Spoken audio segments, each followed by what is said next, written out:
Nós estamos no capítulo 3, falando sobre distribuições multivariadas, e vamos falar o último tópico, que são as elipsoides de concentração. Já iniciamos esse tópico numa primeira aula, falamos de alguns contornos de mesma densidade, e demos um exemplo particular para alguns cálculos na distribuição normal bivariada, que eu apresentei as fórmulas prontas para vocês.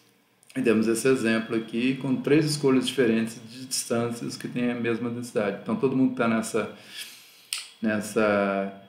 nessas elipses, né, nos contornos dessas elipses, tem a mesma distância para o centro, que é o 10, 15.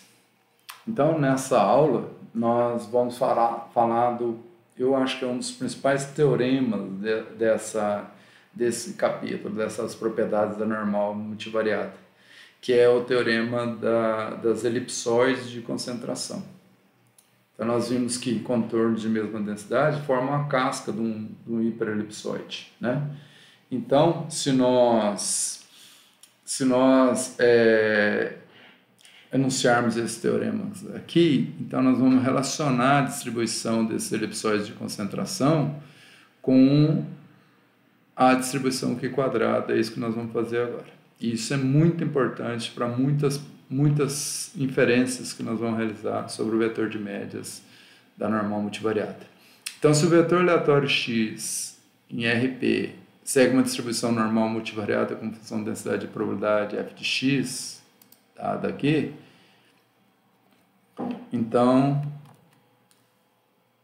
e com média μ, com variância sigma, então, o expoente dessa normal, mais visto como variável aleatória, x menos μ transposto, sigma menos 1, x menos μ, essa distância de Mahalanobis da variável aleatória para o seu centro, agora é a variável aleatória, gente, tem distribuição, porque eu estou falando de distribuição de probabilidade, não posso pôr x, senão seria uma realização da distribuição, e não a variável aleatória que tem a distribuição. Então, essa variável aleatória tem distribuição Q quadrado, com P graus de liberdade, Q quadrado, índice P aqui, que é a nossa notação. Então, a distribuição disso é Q quadrado. E a região onde as distâncias aleatórias, né, de Mahalanobis, de x para a média, para o centroide, distância de Mahalanobis, que a gente já conhece bem, for menor ou igual a Q quadrado, um quantil da Q quadrado, com P graus de liberdade, um quantil superior alfa, que significa que acima de um Q quadrado, se P for 2, Q quadrado com 2 graus de liberdade, que deixa uma área deste ponto, desse quantil superior, Q quadrado até o infinito, igual a alfa. Então, define o elipsoide de concentração de 100 vezes 1 menos alfa por cento. Então, se fosse 5%, 95% de concentração das realizações das variáveis aleatórias.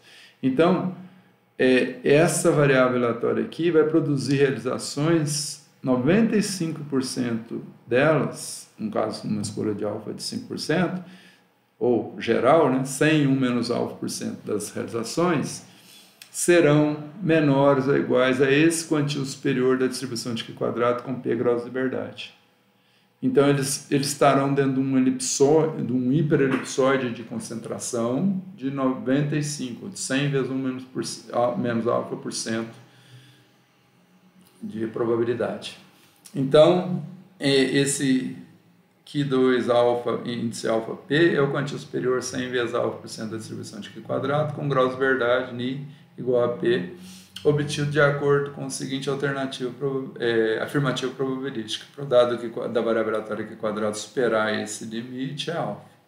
Então, aquela regiãozinha superior que deixa uma área de alfa sob a curva de Q quadrado, na distribuição Q quadrado com P graus de liberdade. Então, esse aqui é um quantil superior. A gente usa a palavra superior.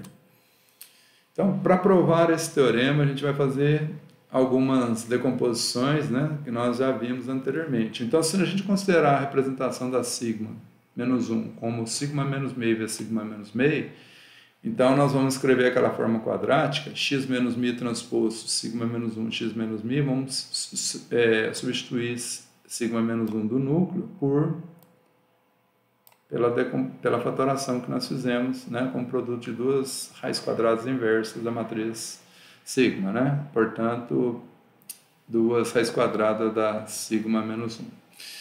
Portanto, se a gente chamar isso aqui de Z, veja que é um P por P, P por 1, então vai dar um P por 1. Isso aqui vai ser um vetor, então. Então, isso aqui vai dar uma combinação linear das variáveis aleatórias x. É x subtraído da média se fosse escalar, dividido pelo desvio padrão, dividido pela raiz da variância. Então, é a padronização, que nós já vimos anteriormente nesse curso também. Então, vai gerar uma variável Z1, Z2, ZP. Essa expressão aqui é exatamente a transposta dessa. Então, a nossa forma quadrática, nossa distância de Mahalanobis de x para a média, ela é Z', né? Z definido desse jeito, essa combinação linear. É a soma de zis ao quadrado, de novas variáveis, que é a transformação de x em z's, é a padronização das variáveis x, no caso multivariado. É assim que a gente padroniza, como eu já mostrei até em exemplos que eu já dei anteriormente. Então, Z1, Z2, ZP em aulas anteriores. Então, nós temos somas de variáveis zis ao quadrado. Mas qual é a distribuição de uma combinação linear de variáveis normais? Então, pelo teorema 4, né, das combinações lineares, e essa combinação, a nossa C, é exatamente a sigma a menos meio lá. Então, essa combinação linear, pelo teorema da combinação linear, então a gente sabe que a Z tem distribuição normal multivariada com média e covariâncias dadas por quê? Vai ser a matriz do produto, a matriz do covariância vai ser a matriz de sigma menos meio vezes a covariância do x vezes sigma menos meio transposto. Isso a gente vai ver que vai dar a identidade, porque a covariância do x é sigma. E a esperança, como tem um menos μ, que tem uma translação, x menos μ tem média zero. Então, sigma menos meio vezes a média da variável transladada, que é zero, então vai dar sigma menos meio vezes zero, então a esperança do z vai ser zero. Então, se a gente aplicar o operador de esperança aqui, que é mais fácil, né? A combinação linear é normal multivariada. Então, pelo operador aplicando a esperança de z, a esperança disso aqui. Ali, pela linearidade, eu posso pôr a covariância e a evidência. Então, esperança fica sigma menos meio, que multiplica a esperança de x menos μ. Esperança de x menos μ é esperança de x menos esperança de μ. Esperança de μ é μ. Esperança de x é μ também. Então, μ menos μ, zero, pré-multiplicado pela covariância é zero. Então, dá um vetor de zeros. Então, a covariância do z é um vetor de zeros. É nulo. E a covariância é a esperança dessa quantidade aqui. Tá? Então, o z é essa expressão, e menos a sua média, que é zero, vezes z menos a sua média transposta, que é essa outra expressão aqui. Z vezes z transposta. Esperança disso, z menos a média do z acabamos de mostrar que é zero. Então, pela linearidade da esperança, eu também usei desse jeito. Sigma menos meio, esperança de x menos μ, vezes x menos μ transposto, e sigma menos meio, sigma menos meio em pós-evidência. Então, essa esperança central aqui, desse produto, é a definição de covariância da variável aleatória x. Como eu disse, eu podia usar o teorema direto, porque a soma não altera a covariância. Então, sigma menos meio sigma menos meio transposto. Mas sigma menos meio transposto é igual a sigma menos meio. E isso, obviamente, se eu fatorar sigma como sigma meio vezes sigma meio, vou ter o produto de sigma menos meio vezes sigma meio dos dois lados. Então, é uma identidade vezes outra identidade da identidade. Então, quem são os ZIs? ZIs são variáveis normais aleatórias padrão. Né? Então, tem média zero, cada ZI, né? I variando de 1 a P, tem média zero e variância igual a unidade. Então, como são combinações lineares de variáveis normais, são normais, e cada uma delas uma normal padrão. E, como a covariância é nula, pelo teorema 2, Z1, Z2 e ZP são independentemente distribuídos também, porque sigma e K, para I diferente de K, é zero para todos os pares, porque a nossa matriz de covariância é uma identidade. Não tem covariância. Né? A covariância é nula, na verdade. Não tem covariância nula. Então, a nossa forma quadrática, vamos chamá-la de U aqui, é somatório de ZI ao quadrado, o zão, né? Que é uma variável aleatória. Então, o zão é somatório de ZI ao quadrado, tá? Então, tá aqui, chamando de U. E o que eu tenho? Então, é a soma de variáveis aleatórias normais, padrão independentes, ao quadrado. E todo mundo sabe que isso aqui é uma quadrado. Eu estou somando P componentes da P da grau liberdade igual a P, que é o número de termos independentes que eu somei. Bom, então vamos provar que U é uma quadrado com P graus de liberdade, em vez de a gente usar esse resultado conhecido da literatura. Então eu fiz isso também. Então a função de densidade de probabilidade conjunta das variáveis contidas no vetor aleatório Z, ela é dada por quê? Então, não é normal? Padrão, independente? Então a gente deduziu isso aqui já. É 2π elevado a menos P sobre 2, determinante da matriz de covariância, que dá 1 elevado a menos meio, dá 1. Exponencial de menos meio de Z linha menos a média linha, mas a média Z é 0, então Z linha, vezes a covariância inversa, identidade inversa é identidade, então vezes a identidade vai dar Z linha, Z menos a média, que é Z menos 0. Então dá Z linha 0. Então essa expressão, nós já provamos isso, só mostrando facilmente. Então a função geradora de momentos dessa variável aleatória voltei aqui. A esperança geradora de momento dessa variável aleatória U, que é uma função das variáveis aleatórias Z, é a soma dos Z's ao quadrado, a gente pode usar o teorema que tem na probabilidade, vou falar o nome aqui, né? O teorema do estatístico preguiçoso, né? Então esse teorema, é um nome muito ruim para dar para esse teorema, eu não preciso achar a distribuição do U para achar a função, qualquer esperança dessa variável aleatória de uma função dessa variável aleatória. Basta pegar essa variável aleatória, se eu quiser achar a esperança dessa variável aleatória, de uma função dela, basta pegar essa variável aleatória e multiplicar pela densidade das variáveis, da distribuição das variáveis da qual ela foi transformada. Então, ela é função dos Z's. Então, basta pegar a densidade conjunta dos Z's, multiplicar pela esperança que eu quero. Então, como eu quero a função geradora de momentos, e U é uma variável escalar, que é a soma dos Z's ao quadrado, é escalar, eu quero a esperança de T vezes U, tudo escalar. Essa esperança aqui, que é a função geradora do U, é a esperança de T Z' Z, né? Porque o U é Z'. Então, substituindo na minha densidade do Z, a esperança do Z é o valor da expressão como realização da variável aleatória, vezes a densidade das variáveis que eu tenho. Pronto. Se eu tenho isso, eu tenho que achar essa densidade aqui. Então, eu vou pôr esse T Z' para dentro lá, vou colocar o Z' em evidência aqui, então eu vou ter menos meio de Z', que multiplica 1, sobrou aqui, eu pus menos em evidência, né?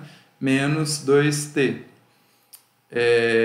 Esse 2t porque aqui estava meio, então eu pus menos meio, então aqui eu tinha que achar o mínimo, então fica 2t Z' sobre 2, que é t Z'.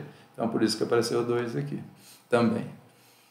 E Z' é a soma dos Z's ao quadrado. Obviamente, para achar a esperança, eu tenho que integrar em relação a Z1, Z2, Zp. Então, está tudo integrado em RP na nossa notação concisa. Então, integral de menos finito a mais finito, menos finito a mais finito, P vezes DZ1, DZ2 até DZP. E aí vai continuando os integrantes até aqui embaixo. Então, somo D aqui dentro, explicando, o resto é igual. E nós podemos, então, como uma integração múltipla, de menos finito a mais finito, menos finito a mais finito, dessa quantidade aqui, ó, que é um somatório, eu posso fatorar isso aqui como 2π elevado a menos meio, P produtos, 2π elevado a menos meio vezes 2π elevado a menos meio, e aqui exponencial de uma soma, uma quantidade multiplicando uma soma. Então vai ser sempre essa quantidade vezes o Z1 mais Z2 mais Z3, então eu posso fatorar a exponencial desse termo comum ao somatório, vezes Z1 ao quadrado, vezes o exponencial desse termo, vezes Z2 ao quadrado, e assim por diante. Então eu vou ter a produto dessa quantidade aqui para cada ZI. E então eu tenho P integrandos. Então eu posso colocar na forma de produtório que cada integrando tem, a não ser o fato de ZI ser o mesmo, tem o mesmo valor. Então eu posso fazer esse intercâmbio entre integração e produtório. Então vou ter o produtório dos integrandos dos EIs, DZIs, né? Então vou ter essa integral aqui. Ora, se eu fizer um artifício aqui, colocar 1 raiz de 2t e multiplicar e dividir, eu estou multiplicando por 1, lembra? Dos artifícios aqui é 1 sobre raiz de 2π. Então eu estou multiplicando por 1. Né? Então, ou dividindo por 1. Então, porque isso, dividido por isso dá 1. Então, o que eu fiz com isso aqui? Então, isso aqui eu fiz para a gente reconhecer que essa expressão aqui, ela dá 1, porque essa aqui ó, é uma normal com variância 1 sobre raiz de 2t. Veja, aqui, ó, como é que é uma normal? É z menos a média, então a média é 0 ao quadrado, de menos meio, de z menos, uma variável qualquer, z, aqui é z, né? Então z menos a média ao quadrado, então a média é 0, dividido pela variância. Quer dizer que a variância aqui é 1 menos 2t elevado a menos 1. Tá? Então, e aqui fica 1 sobre a raiz da variância, junto com 2π, mas essa raiz está no denominador, né? Porque ela é 1 sobre 1 menos 2t a menos 1, essa variância. Porque ela está no numerador, não está dividindo. Então, ela é o recíproco disso, né? Portanto, essa integral aqui, ela é 1 para todos os termos do meu produtório.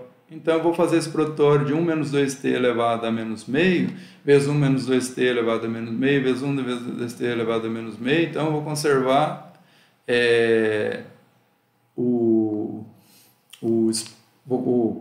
se eu colocar o meio aqui de fora, né, 1 sobre 1 menos 2t elevado a meio, vezes 1 sobre 2 menos 2t elevado a meio, vezes 1 menos 2t elevado a meio elevado a meio, então eu vou ter isso aqui, p vezes, então eu vou somar o meio, vai dar p sobre 2. Então, essa função geradora de momentos é isso aqui, que é 1 menos 2t elevado a menos p sobre 2, do jeito que eu estava pensando em fazer.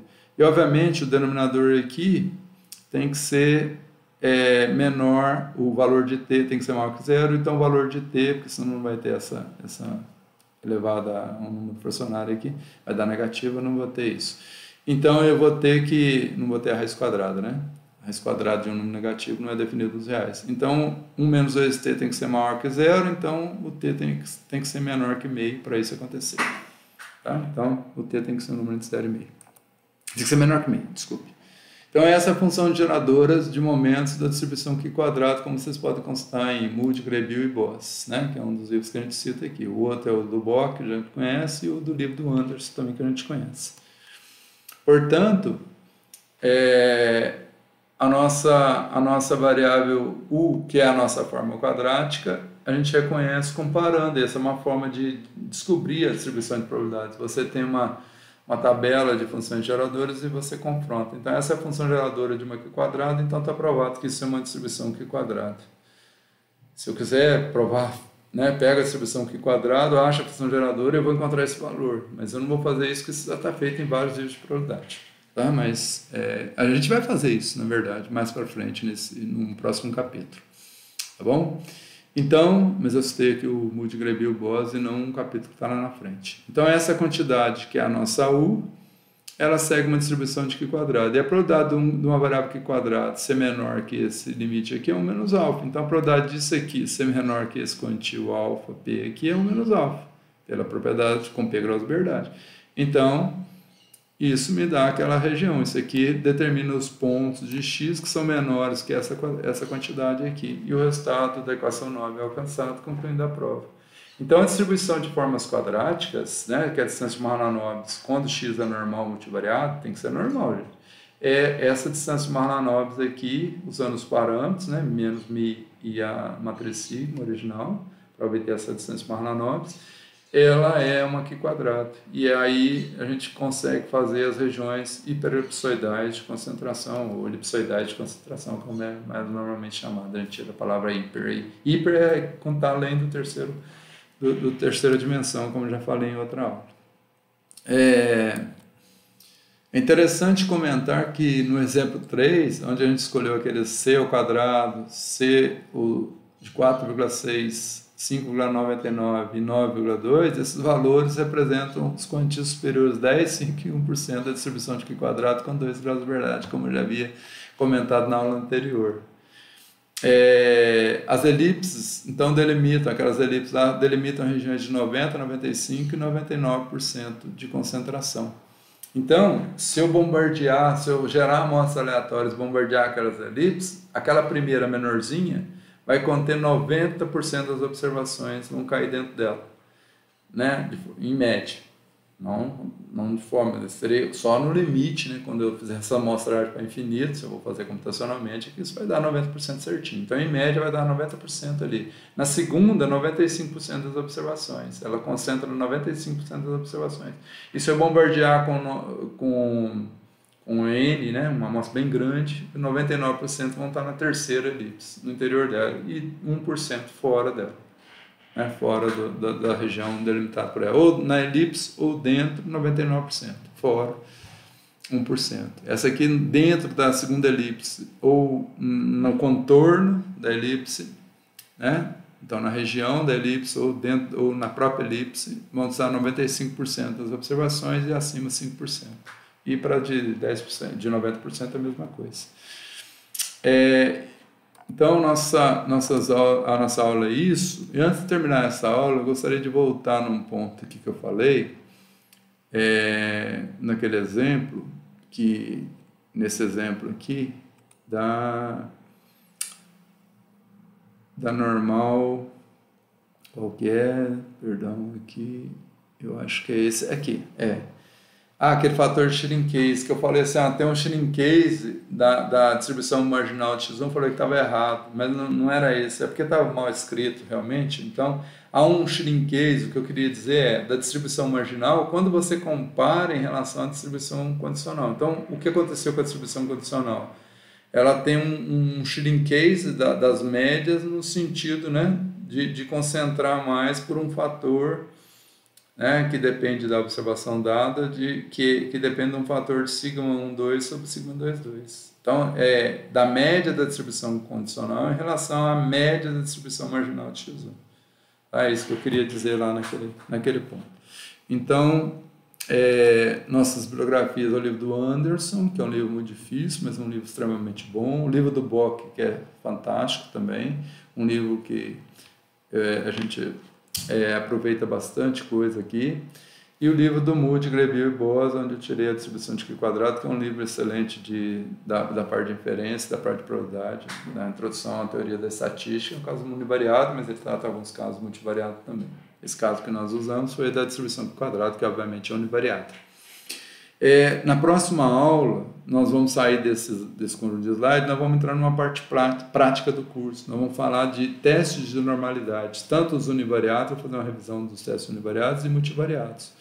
E, posteriormente, a gente volta para a teoria, né, para falar das distribuições, outros tipos de distribuições multivariadas que existem, alguns detalhes de simulação também. Então, muito obrigado por assistir, espero que vocês tenham gostado dessa aula e até a próxima.